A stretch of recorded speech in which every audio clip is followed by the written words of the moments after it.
అందరికీ నమస్కారం. Welcome to Telugu YouTube channel. ఇప్పుడైతే తెలుగు 4వ తరగతి తెలుగు టెక్స్ట్ బుక్ లో ఉండేటటువంటి చివరి పాఠ్యాంశం గురించి అయితే రివ్యూ చేద్దామండి. రాజు మరియు కవి. సో ఇందులో ఉండేటటువంటి ఇతివృత్తం అయితే సామాజిక అంశం. సో ప్రక్రియ అయితే పద్య కథ అండి. సో ఈ పాఠ్యంలో ఏముంది, మన పరీక్షల్లో ఏ విధంగా మనకి అడగడానికి అవకాశం ఉంటుంది అనే అంశాల గురించి ఒకసారి డిస్కస్ చేస్తాం. సో ఇప్పటికే మొత్తం 8 పాఠాలు అనేది మీకు రివ్యూ చేసి ఇవ్వడం జరిగింది. సో మీరు ఒకవేళ చూడకపోతే వాటిని చూడండి. అండ్ వీటి యొక్క పీడిఎఫ్లు అనేవి తెలుగు ఈ ట్యూటర్ అనే మొబైల్ ఆండ్రాయిడ్ యాప్లో అయితే అప్లోడ్ చేయడం జరిగింది. సో మీరైతే దాన్ని కూడా డౌన్లోడ్ చేసుకోగలరు. సో ఇక్కడ మనం టెక్స్ట్ బుక్ లో చూసినట్లయితే రాజు కవి అనేది మనకి ఇలా కనిపిస్తుంది. ఒక రాజు గారు కనిపిస్తారు, ఒక కవి బొమ్మ కనిపిస్తూ ఉంటుంది. సో ఇక్కడైతే ఈ పాఠ్యాన్ని రాసింది ఎవరు అంటే గుర్రం జాషువా గారండి. సో ప్రశస్తమైన పద్య శిల్పం, చూడండి, సులలితమైన ధార, దళితులు, అట్టడుగు వర్గాల పట్ల అపారమైన ప్రేమ, సామాజిక అసమానతల పట్ల ఆగ్రహం, జాషువా కవిత్వ లక్షణాలు. గుంటూరు జిల్లా వినుకొండలో జన్మించారు. నవయుగ కవి చక్రవర్తి, కళాప్రపూర్ణ బిరుదులు ఉన్నాయి ఈయనకి. పిరదవషి, గొబ్లం, కీర్తి చరిత్ర మొదలైనవి ఈయన రచనలు. ఎందుకంటే హయ్యర్ క్లాసెస్లో ఇంకా ఈయన గురించి డీటెయిల్గా మనం అక్కడ తెలుసుకుంటాం కాబట్టి ఇక్కడ ఉన్న వాటిని మనం అయితే ఏం చేయొచ్చు అంటే కొనసాగించవచ్చు. ఇక పాఠ్యాంశంలోకి వెళ్దాం. సో ఇది పద్య కవిత కాబట్టి మొత్తం కూడా పద్యంలో ఉండే ప్రతి పదం కూడా మనం అర్థం తెలుసుకోవాల్సిన అవసరం అయితే ఉంటుంది. ముందుగా చూద్దామండి, స్టార్టింగ్ లో వెళ్దాం. సో ఫస్ట్ అయితే మనకి ఇలా కనిపిస్తుంది, తాతయ్య, రాజు, కవి వీరులు ఎవరు గొప్పవారు తెలుసుకుని రమ్మన్నారు మా మాస్టారు అని చెప్పాడు. రవి, నువ్వే అనుకున్నావు అని అడిగాడు తాతయ్య. బోలెడు డబ్బులు ఉంటుంది కాబట్టి రాజే గొప్పవాడు కదా అన్నాడు రవి. నీకు ఒక కథ చెప్తాను, అది విన్నాక ఎవరు గొప్పవారు నువ్వే చెప్పు అని చెప్పడం మొదలు పెట్టాడు తాతయ్య. అనగనగా ఒక రాజ్యం, ఆ రాజ్యంలో ఒక పెద్ద రాజభవనం, ఒక అబ్బాయి పుట్టాడు. అదే రాజ్యంలో పూరి గుడిసెలో ఒక అబ్బాయి పుట్టాడు. రాజభవనంలో పుట్టినప్పుడు పెరిగి రాజు అయ్యాడు. గుడిసెలో పుట్టిన బిడ్డ పెరిగి బాగా చదువుకొని కవి అయ్యాడు. సో దీనికి సంబంధించి సౌద రాజమందు జన్మించిన ఒక బిడ్డ పూరి గుడిసెలో పుట్టినొకడు, ప్రబలి రందు నిందు రాజయ్యనొకడు, నొకడు రాను రాను సుఖవయ్యే అంటూ చెప్పాడనమాట. రాజసౌధము అంటే రాజభవనము, పూరి గుడిసె అంటే పేద ఇల్లు. సో ప్రబలి రందు చూడండి ఒకసారి, ప్రబల అంటే పెరిగి పెద్దవాడు అనమాట.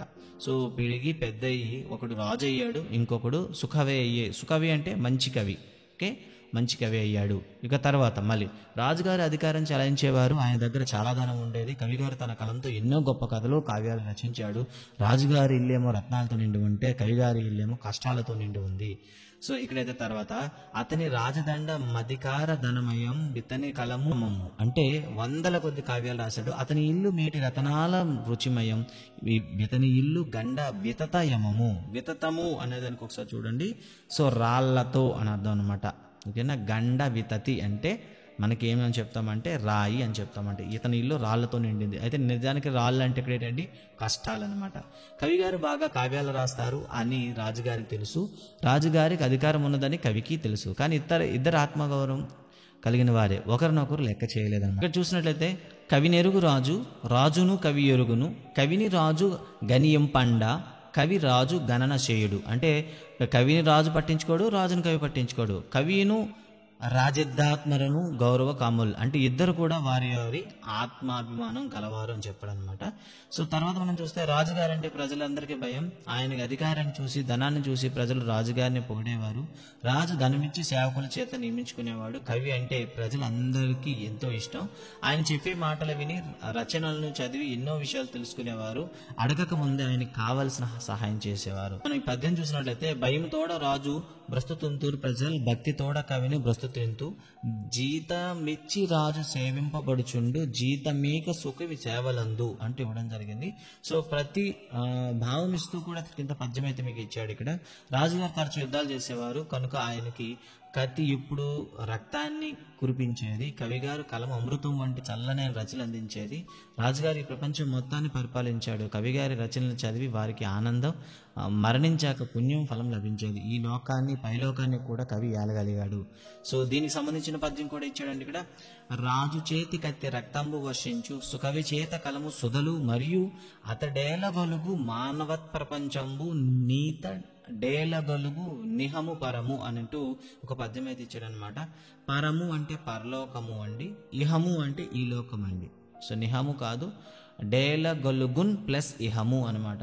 ఇహము అంటే ఈ లోకము, పరము అంటే పరలోకము, ఏలగలుగు అంటే ఇతడు ప్లస్ ఏలగలుగు, ఇతడు ఏలగలుగు, ఇతడు రెండు లోకాలు కూడాను ఏలగలుగుతున్నాడు అంటున్నాడు. యావత్ ప్రపంచం అంటే మొత్తం ప్రపంచము దాన్ని కూడాను రాజు ఏలగలిగితే ఇతడు ఏలగలుగు నిహము పరము. కవి ఈ లోకాన్ని పైలోకాన్ని రెండింటిని కూడాను ఏం చేస్తున్నాడంటే ఏలగలుగుతున్నాడు. సుధలు అంటే అమృతము మనందరూ తెలిసిందేని.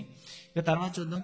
కొన్నాళ్లకు రాజుగారు మరణించారు, అయ్యయ్యో చుక్క రాలింది అన్నారు అందరూ. కవి గారు కూడా మరణించారు, ఆయన మరణించారు, చాలా మరణించినా కూడా ఆకాశంలో ధ్రువతారలు ప్రకాశిస్తున్నాడు అన్నారు. చూసారా, రాజు చనిపోయిన తర్వాత చుక్క రాలిపోయిందన్నారు, కానీ కవి చనిపోయిన తర్వాత ఇంకా అతను ధ్రువతారలా ప్రకాశిస్తున్నాడు అన్నారు. రాజుగారు గుర్తుకు రాతి విగ్రహాలు చెక్కించి రాజ్యం అంతటా నిలిపారు. కొన్నాళ్లకు రాజును ప్రజలు మర్చిపోయారు, కానీ కవి రాసిన రచనలు పద్యాలు పాడుకుంటూ కవిని ఎప్పటికీ మర్చిపోలేదు. ఆయన ప్రజల నాలుకలపైనే జీవించి ఉన్నాడు. సో దీనికి కూడా ఒక పద్యం అయితే ఇవ్వడం జరిగింది. రాజు మరణించే నొక తారె రాలిపోయి, కవియు మరణించే నొక తార గగనమెక్కే. రాజు జీవించే రాతి విగ్రహములందు, సుకవి జీవించే ప్రజల నాలుకల యందు అంటే ఇవ్వడం జరిగింది. ఇప్పుడు చెప్పు రవి, నీకేం అర్థమైంది అన్నాడు తాతయ్య. రవికి ఏం అర్థమై ఉంటుందో ఊహించండి. నిజానికి రాజు కన్నా కవియే గొప్పవాడు అని చెప్పడం అనేది జాషువా గారి ప్రధాన ఉద్దేశం అనమాట. సో ఇక్కడ ఆ పద్యాలను ఇచ్చి భావాలను ఒక దగ్గర ఇవ్వకుండా ఒక భావాన్ని ఇచ్చి ఆ భావానికి సరిపోయే పద్యం అనేది ఇవ్వడం అనేది ఒక కొత్త ప్రయోగంగా చెప్పాలి. అంతేకాకుండా తెలుగు సాహిత్యాన్ని సులభంగా అర్థం చేసుకోవడానికి ఇది ఒక కొత్త విధానం అయితే నేనైతే అనుకుంటున్నాను. ఇది నా ఒపీనియన్ మాత్రం. ఎందుకంటే ఎప్పుడు పద్యం చదివి తర్వాత భావం చదివేటప్పుడు అర్థాలు ఎత్తుక్కునే వాళ్ళం, కానీ ఇప్పుడు అర్థం తెలిసిన తర్వాత పద్యాన్ని చదువుతుంటే ప్రతి పదానికి అర్థం ముందుగానే తెలిసిపోయేటట్లు చాలా బాగుంది. ఇది ఒక మంచి పద్ధతి అనేది నేను అనుకుంటున్నాను. ఇక దానికి సంబంధించి అర్థాలు అయితే ఇచ్చారండి. సౌధం భవనం, జన్మించడం, పుట్టడం, ప్రబలడం, ఎక్కువ కావడం, సుకవి మంచి కవి, శతం 100 లేదా 100, రాజదండం అంటే రాజశాసనం, ధనమైన దంతనిండు, రుచిమయ కాంతితో నిండినది, అండ్ గండ వితర్తిమయము రాళ్లతో నిండినది అర్థం. ఆత్మగౌరవ కాయములు, ఆత్మగౌరవాన్ని కోరుకునేవారు, ప్రస్తుతించేవారు, కూడివారు, సుధా అమృతం, ఇహం ఈ లోకం, పరం పరలోకం, గగనం ఆకాశం, తార నక్షత్రం అండి. ఇక పాఠ్యాంశం వెనకాల ఏమైనా ఇచ్చాడని చూద్దాం. సో ఒక ప్యాసేజ్ అయితే ఇచ్చి తప్పులను గుర్తు చేయమన్నాడు, అండ్ అదేవిధంగా గేయ పంక్తులు సర్చ్ చేయమన్నాడు. ఇక తర్వాత ఇక్కడ పిరదౌసి, జాషువా రాసినటువంటి పిరదౌసి నుండి ఒక పారా ఇచ్చి దాని మీద ప్రశ్నలు అడిగాడు అనమాట. ఒక రాజు గజనీ మహమ్మద్ నిండు కొలువులో మహాకవి అయిన పిరదౌసిని పిలిచి తన విజయ యాత్రలో గద్యంగా రచించమన్నాడు. పద్యానికి ఒక బంగారు నాణ్యం ఇస్తానన్నాడు. కవి సరే అన్నాడు. 30 సంవత్సరాలు శ్రమించి 60,000 పద్యాలతో షానామా అనే గ్రంథాన్ని రచించాడు కవి. సభా మధ్యంలో రాజుగారికి అందజేశాడు, కానీ రాజు బంగారు నాణాల బదులు వెండి నాణాలు ఇచ్చాడు. బాధపడిన కవి రాజుగారిని నిందిస్తూ కొన్ని పద్యాలు రాశాడు. రాజు తప్పు గ్రహించి బంగారు నాణాలు పంపాడు అంటూ ఇవ్వడం జరిగిందనమాట. సో ఇక్కడ గుర్తుంచుకోవాల్సింది ఏంటంటే షానామా అనే గ్రంథాన్ని రచించింది ఎవరు? పిరదౌసి. షానామాలో ఎన్ని పద్యాలు ఉంటాయి? 60,000 పద్యాలు. షానామా రాయమని పిరదౌసికి పురమాయించింది ఎవరు? గజనీ మహమ్మద్. సో ఇవి మనకు ఉండేటటువంటి క్వశ్చన్స్ అనమాట. సో ఇక్కడ దీనిపైన అడిగాడు కొన్ని, సో వీటిని అయితే స్కిప్ చేస్తున్నాను. ఇంకా ఇక్కడ చూసినట్లయితే పర్యాయ పదాలు రాయమని చెప్పాడు అనమాట. సో ఇల్లు, నివాసము, ధనం అని రాసాం కదా, అలా మనకి కొన్ని పర్యాయ పదాలు అయితే రాసి ఇక్కడ ఇవ్వమన్నాడు. సో తర్వాత మనం చూసుకున్నట్లయితే ఇక రెండవది ధనం అనేది ఇవ్వడం జరిగింది. సో ధనము అనే పదానికి అయితే డబ్బు, అదేవిధంగా సొమ్ము అని చెప్తాము. కత్తి, ఖడ్గం, కృపానము, ఖడ్గం, కృపానం. ఇక తర్వాత చూస్తే ప్రపంచం, లోకం, జగత్తు, అదేవిధంగా తార అంటే నక్షత్రము, చుక్క, నక్షత్రము, చుక్క అని చెప్తాం అనమాట. సో ఇవి మనకు ఉండేటటువంటి పర్యాయ పదాలు. ఇక తనం చూస్తే లం వచ్చే పదాలు రాయండి అని కొన్ని ఇచ్చాడు అనమాట, దాన్ని స్కిప్ చేద్దాం. ఇక మనకి సృజనాత్మకత ఉంది, ప్రాజెక్టు, భాషాంశాలు.